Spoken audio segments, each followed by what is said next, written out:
There is a buzzword going around all of the internet circles and non internet circles right now called regulation and nervous system regulation and co regulation. And I think it's actually extremely misunderstood. And so we're going to be talking about it today in the context of horses and what that really means and how you can use that in your life in a very real way, in a very tangible way that you can put to practice. Like starting next time you see your horse. So lot to get to. Let's get started. Hi, I'm Ruby. I'm a whole horse stewardship trainer, and I've been helping horses and humans just like you to have a deeper bond and better relationship for over 10 years. I've learned a few things in that time, including what I'm going to be sharing with you today about regulation and co regulation. And I'm hoping that this is helpful to you right from your very next ride. So let's jump right in. So, if you've been around horses at all, you know that they know things about you that you may not even know about you. They are like a mirror to the deepest, darkest parts of your soul sometimes. Like they can really like drudge stuff up that you're like, whoa, I didn't even know that still existed. And also, they can really reflect back at you stuff that's going on just below the surface as well. They have this really uncanny ability to know exactly what's happening internally with us and to like take it and flip it and show it back to us. And a lot of times, this can actually make people even sometimes more nervous because they're like, well, if my horse knows I'm nervous, then I should hide that. And then because if they know I'm nervous, then they'll get nervous and then I'll get more nervous. And then it's this cycle. And so a lot of times we get stuck in this like kind of loop, and I think that it's really interesting that this phrase regulation and co regulation have been emerging because I do think these are really helpful and important for equestrians, but I think that they've been misconstrued. And where this is going wrong is when people believe that regulation means that you are calm. The biggest issue I see on a regular basis in my lesson program and my training program is people thinking that they need to pretend to be calm for their horse. Your horse does not need you to be calm. They need you to be congruent. And what that means is you can look calm on the outside. I can look at a rider and they can look calm riding around the arena, but their horse is moving like this. And I'm like, are you breathing? And they're like, oh yeah, I forgot to breathe. And then suddenly their horse starts walking out a little bit more. So the things that like I see, my students always make fun of me for pretending to be horses. I know I'm crazy. We're just going with it. Um, the thing that I see that makes me go, that person looks pretty calm.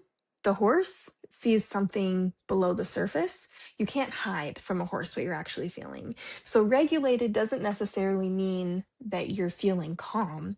Regulated means that your insides match your outsides and you're in control of your emotions. So, you can be nervous and regulated. You can be excited and regulated. You can be angry and regulated. You can be all kinds of different emotions and regulated. The regulated just means that you're in control of the fact that your emotions inside and outside are matching and that those are working together. There's not a disconnect where one looks one way and the other is actually another way. So, what this means for us and our horses is our horses already know what's happening on the inside, and so they can tell if what's happening on the inside matches what's on the outside.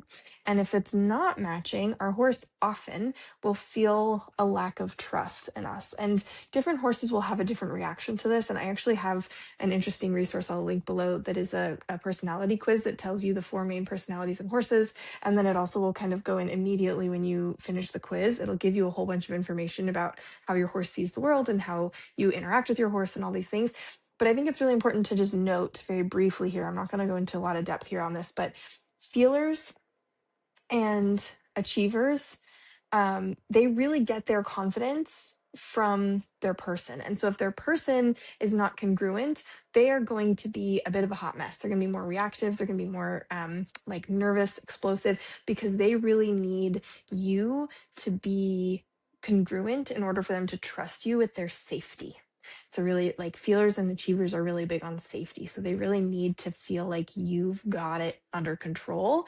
And if you're pretending to have it under control, but they can sense there's something brewing underneath the surface, that is way worse for them than you just being like, I'm feeling nervous today and saying it out loud and having the insides and outsides match. Voyagers and cruisers, they tend to, if they have somebody, these are the ones that we use most often for school horses or kids' horses or husband horses, because they can take somebody who's nervous and go, I've got you. I will be the safe one. I will be the steady rock here, and I will hold you in your nervousness until you feel safe. But a feeler or an achiever will go, you're nervous, I'm nervous, we're all going to die. And so that's the really important distinction we need to know going into this is what kind of horse do you have? But all four types have the ability to know if your insides or outsides are matching.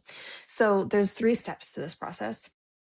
If you feel like your insides and outsides are not matching, if you are not regulated, the first thing we need to do is regulate. So we are going to first take a moment to get back in our bodies. This can look a lot of different ways. Something as simple as breathing out longer than you're breathing in can really trick your lizard brain into thinking that you're safe and let your thinking brain come back online. And this is the first step to regulation. We're not going for calm here. We're going for in our body. We're going for awareness of where we're starting from. So if we can do this and then have a logical moment to think, how am I feeling right now? Am I feeling nervous? Am I feeling angry? Am I feeling excited? Am I feeling, maybe I am feeling calm? Maybe that really is the feeling that was under there. So just take a moment to take that longer exhale than inhale and let your logical brain just do a quick assessment of where you are. That in and of itself is extremely regulating. The other thing you can do is really feel into your feet, or if you're riding, into your seat, really notice with as much detail as possible. Are my feet hot or cold? Are my toes scrunched in my boots, or is there room for them to wiggle? Am I holding tension in my feet? Is one of my socks wrinkled? Are my feet sweaty? Anything you can notice about your feet in immense detail does something very similar where it tricks your lizard brain into thinking it's not needed right now. We're not in fight or flight. And it allows your thinking brain to come back online, which then allows you to regulate and to notice what state you're in. So once you've taken a moment to regulate yourself, and again, we're not trying to force ourselves to be calm here, we're just trying to notice what state we're in and call it for what it is. The next step is to connect with your horse. So then we're going to go, I find this is actually really helpful to say out loud, even if, whatever you believe, if your horse understands what you're saying or not, it doesn't really matter. The fact is, saying it out loud to your horse is something that gives us a connection point with our horse. So I'm going to take my moment to regulate, and then I'm going to go, I am feeling really nervous. That alone gives us a starting place of we're grounded, we're secure, and we know where we are. And now we can move forward. So then we're going to take a moment to notice if where our horse is. Is my horse also nervous, or are they feeling safe, right? Is my horse also feeling reactive, or are they going to hold my hand and help me through this? Is my horse also feeling angry or excited or sad or whatever other emotions we might be feeling? Or are they in a different state entirely and I'm projecting my emotions onto them, right? So we're going to just check on that. Then the final step is to communicate. So then we're going to open up the doors for co-regulation with our horse. And co-regulation is the idea that one being's nervous system will regulate to match another being's nervous system. So this is, believe it or not, when you are nervous and then your horse also gets nervous, that is co-regulation. It's not the kind of co-regulation we want. The kind of co-regulation we want is your horse is calm and they help you calm down. That's ideal. Or you are calm and you help your horse calm down. That's ideal. But sometimes co-regulation looks different. So if you're already feeling nervous and your horse is already feeling nervous, one of you has to break that cycle. One of you has to go, actually, we're safe right now. And as the person in the relationship with the fully developed prefrontal cortex, that burden falls to you. So it is your job to say, I know I'm feeling nervous and I know you're feeling nervous, but actually we're feeling safe and we're going to do some work here to get us through that. So we're going to do things like add circles. Circles are suppling, as they say, and I have a whole video on suppling that I'll link as well. We're going to ask our horses lots of questions. We're going to do transitions, changes of direction. We're going to move our bodies. We're going to pick something that we know helps us to open up the communication lines. And a lot of times this means using more aids, not more aggressively or harshly or louder or anything like that, but we're just doing something to get our horse into the conversation with us, whatever that may look like. And then from there, now we're co-regulating in a productive way and not in a way that feels destructive.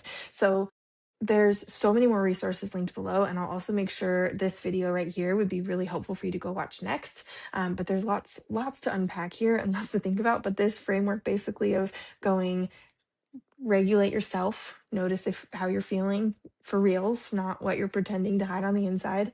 Then connect to your horse, notice how your horse is feeling, and then find a way to open up the lines of communication and co-regulate. Those 3 steps are going to help you so much in life, starting from your very next ride. And even if you're not already nervous or in crisis, this is still really helpful. So make sure you go check that out. Make sure to hug your horse for me.